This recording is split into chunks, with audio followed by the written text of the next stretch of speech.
Chief Justice Roberts, Vice President Harris, Speaker Pelosi, Leader Schumer, Leader McConnell, Vice President Pence, and my distinguished guests, my fellow Americans. This is America's day. This is democracy's day, a day of history and hope, of renewal and resolve. Through a crucible for the ages, America has been tested anew, and America has risen to the challenge. Today, we celebrate the triumph not of a candidate, but of a cause, the cause of democracy. The people, the will of the people has been heard, and the will of the people has been heeded. We've learned again that democracy is precious. Democracy is fragile. And at this hour, my friends, democracy has prevailed.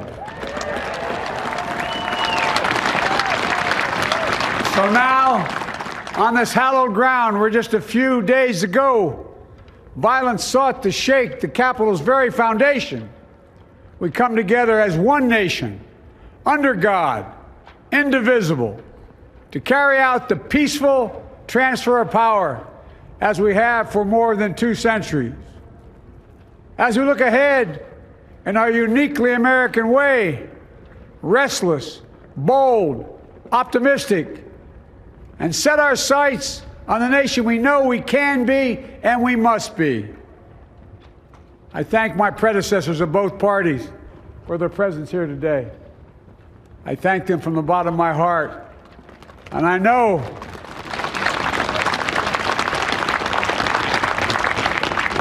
the resilience of our Constitution and the strength of our nation, as does President Carter, who I spoke with last night, who cannot be with us today, but whom we salute for his lifetime in service. I've just taken the sacred oath each of those patriots have taken, the oath first sworn by George Washington. But the American story depends not on any one of us, not on some of us, but on all of us, on we the people who seek a more perfect union. This is a great nation. We are good people. And over the centuries, through storm and strife, in peace and in war, we've come so far. But we still have far to go. We'll press forward with speed and urgency, for we have much to do in this winter of peril and significant possibilities. Much to repair, much to restore, much to heal, much to build, and much to gain. Few people in our nation's history have been more challenged or found a time more challenging or difficult than the time we're in now. Once-in-a-century virus that silently stalks the country. It's taken as many lives in 1 year as America lost in all of World War II. Millions of jobs have been lost. Hundreds of thousands of businesses closed. A cry for racial justice, some 400 years in the making, moves us. The dream of justice for all will be deferred no longer. A cry for survival comes from the planet itself, a cry that can't be any more desperate or any more clear. And now, a rise of political extremism, white supremacy, domestic terrorism, that we must confront and we will defeat. To overcome these challenges, to restore the soul and secure the future of America, requires so much more than words. It requires the most elusive of all things in a democracy: unity. Unity. In another January, on New Year's Day in 1863, Abraham Lincoln signed the Emancipation Proclamation.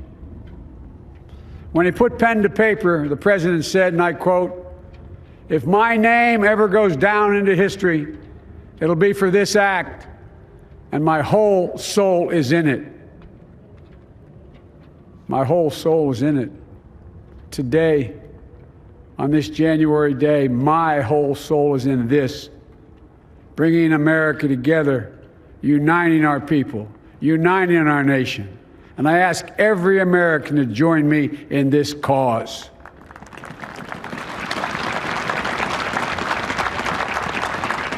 Uniting to fight the foes we face: anger, resentment and hatred, extremism, lawlessness, violence, disease, joblessness, and hopelessness. With unity, we can do great things, important things. We can right wrongs.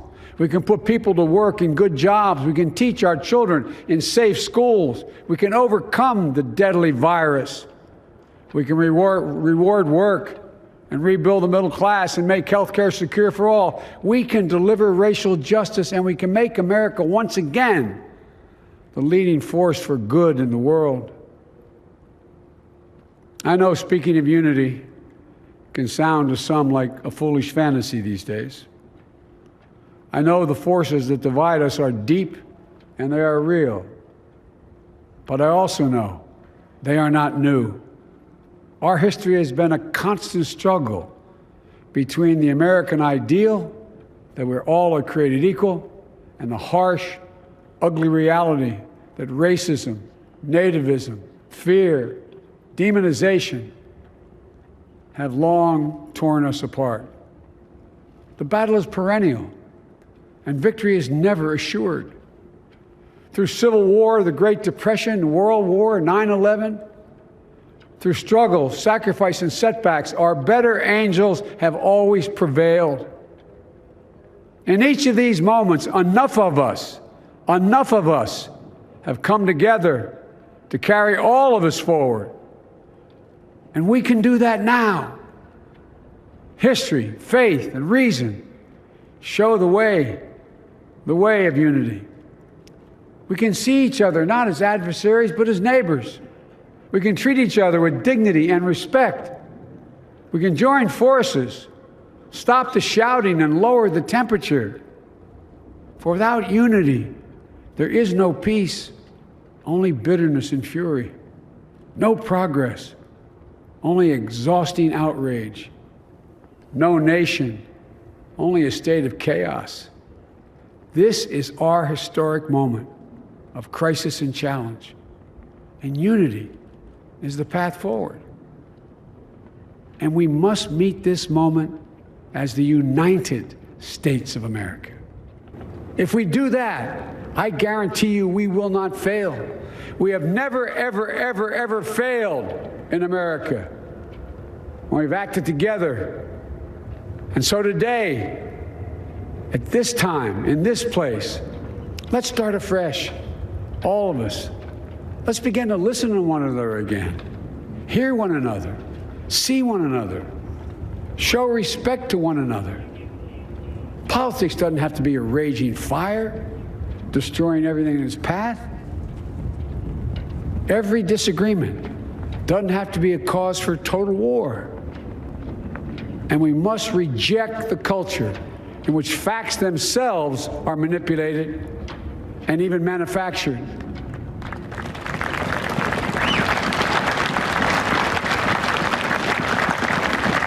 My fellow Americans, we have to be different than this. America has to be better than this. And I believe America is so much better than this. Just look around. Here we stand in the shadow of the Capitol Dome, as was mentioned earlier, completed amid the Civil War, when the Union itself was literally hanging in the balance. Yet we endured. We prevailed. Here we stand, looking out on the great mall where Dr. King spoke of his dream. Here we stand where 108 years ago, at another inaugural, thousands of protesters tried to block brave women marching for the right to vote. And today, we mark the swearing in of the first woman in American history elected to national office, Vice President Kamala Harris. Don't tell me things can't change. Here we stand across the Potomac from Arlington Cemetery, where heroes who gave the last full measure of devotion rest in eternal peace. And here we stand, just days after a riotous mob thought they could use violence to silence the will of the people, to stop the work of our democracy, to drive us from this sacred ground. It did not happen. It will never happen. Not today, not tomorrow, not ever. Not ever.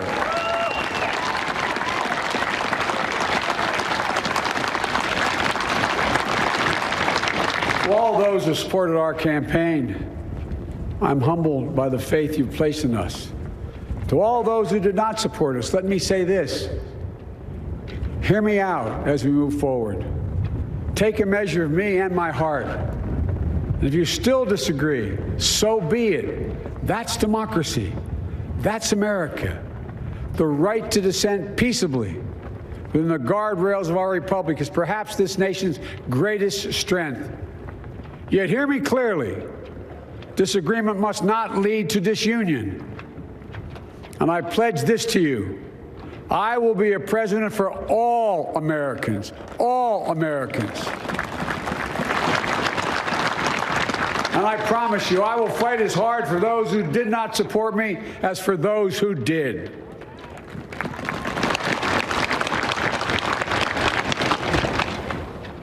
Many centuries ago, St. Augustine, a saint of my church, wrote that a people was a multitude defined by the common objects of their love. Defined by the common objects of their love.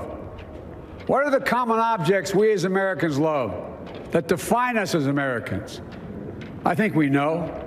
Opportunity, security, liberty, dignity, respect, honor, and yes, the truth.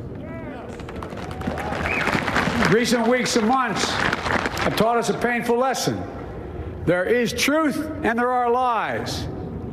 Lies told for power and for profit. And each of us has a duty and a responsibility as citizens, as Americans, and especially as leaders. Leaders who have pledged to honor our Constitution and protect our nation, to defend the truth and defeat the lies. Look, I understand that many of my fellow Americans view the future with fear and trepidation. I understand they worry about their jobs. I understand, like my dad, they lay in bed wondering, can I keep my health care? Can I pay my mortgage? Thinking about their families, about what comes next. I promise you, I get it. But the answer is not to turn inward, to retreat into competing factions, distrusting those who don't look like you, or worship the way you do, or don't get their news from the same sources you do. We must end this uncivil war that pits red against blue, rural versus urban, conservative versus liberal. We can do this if we open our souls instead of hardening our hearts, if we show a little tolerance and humility, and if we're willing to stand in the other person's shoes, as my mom would say, just for a moment, stand in their shoes. Because here's the thing about life. There's no accounting for what fate will deal you. Some days, when you need a hand, there are other days when we're called to lend a hand. That's how it has to be. This is what we do for one another. And if we are this way, our country will be stronger, more prosperous, more ready for the future. And we can still disagree. My fellow Americans, in the work ahead of us, we're going to need each other.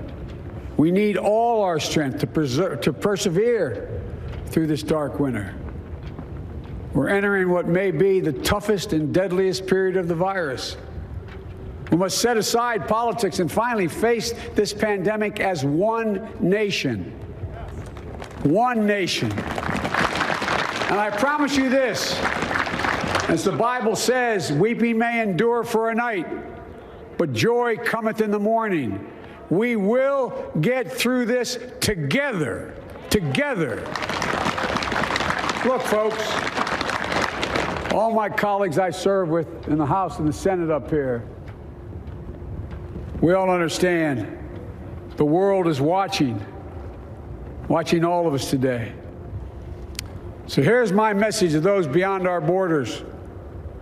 America has been tested, and we've come out stronger for it.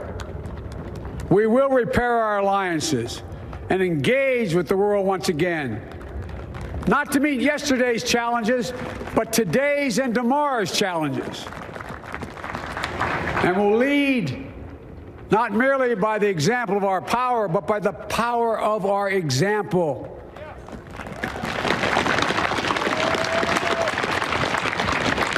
We'll be a strong and trusted partner for peace, progress, and security.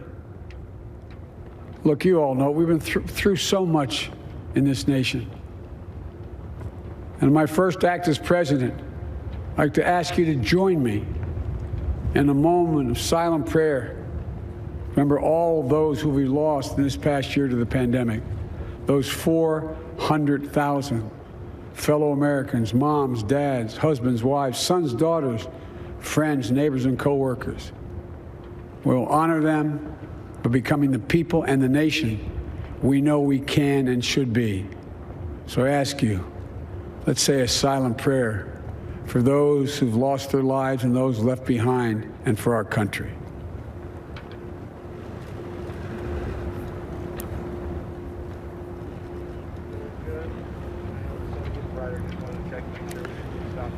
Amen.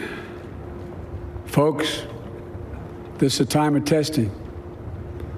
We face an attack on our democracy and on truth, a raging virus, growing inequity, the sting of systemic racism, a climate in crisis, America's role in the world. Any one of these would be enough to challenge us in profound ways.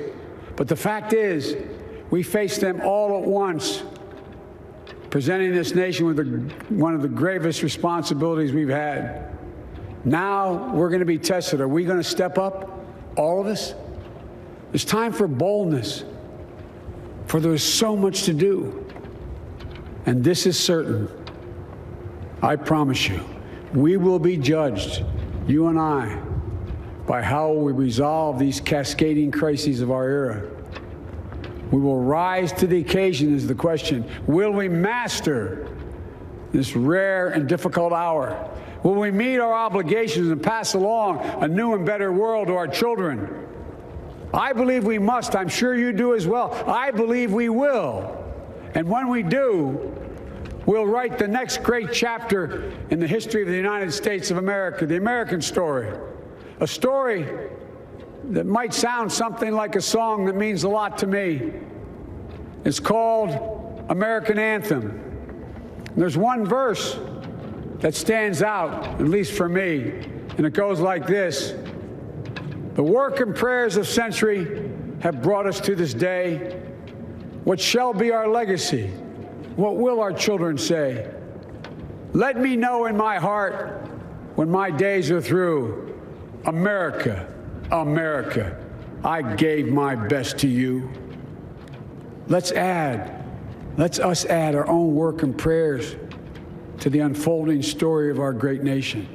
If we do this, then when our days are through, our children and our children's children will say of us, they gave their best, they did their duty, they healed a broken land. My fellow Americans, I close the day where I began, with the sacred oath. Before God and all of you, I give you my word. I will always level with you. I will defend the Constitution. I'll defend our democracy. I'll defend America. and will give all of you, keep everything I do in your service, thinking not of power, but of possibilities, not of personal interest, but the public good. And together we shall write an American story of hope, not fear, of unity, not division, of light, not darkness, a story of decency and dignity, love and healing, greatness and goodness.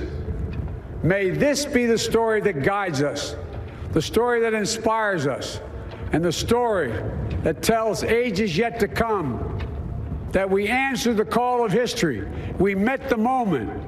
Democracy and hope, truth and justice did not die on our watch but thrived. That America secured liberty at home and stood once again as a beacon to the world. That is what we owe our forebears, one another, and generation to follow. So, with purpose and resolve, we turn to those tasks of our time, sustained by faith, driven by conviction, and devoted to one another and the country we love with all our hearts. May God bless America, and may God protect our troops. Thank you, America.